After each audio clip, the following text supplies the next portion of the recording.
திருச்சி மாநகரம் மற்றும் சுற்றுவட்டார பகுதியில் பெய்த மழையால் வெப்பத்தின் தாக்கத்தை குறைத்து குளுமை நிலவியது. மழையால் ஓயாமரி சாலையில் காவிரி கரையோரம் இருந்த 3 மரங்கள் வேரோடு சாய்ந்ததால் போக்குவரத்து பாதிக்கப்பட்டது.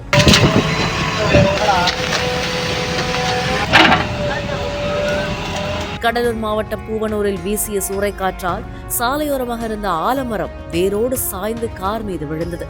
எனினும் காரில் பயணம் செய்த 3 பேரும் காயமின்றி தப்பிய நிலையில் விருத்தாச்சலம் உளுந்தூர்பேட்டை சாலையில் சுமார் 1 மணி நேரம் போக்குவரத்து பாதிக்கப்பட்டது.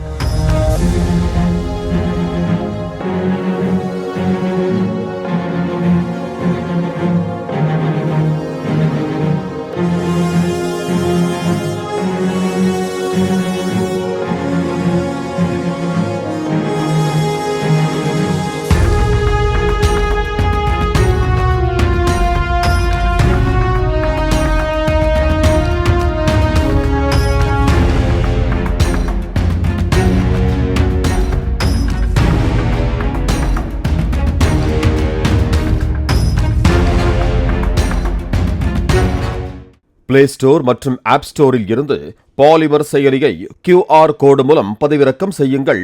செய்திகளை உடனுக்குடன் பெறுங்கள்.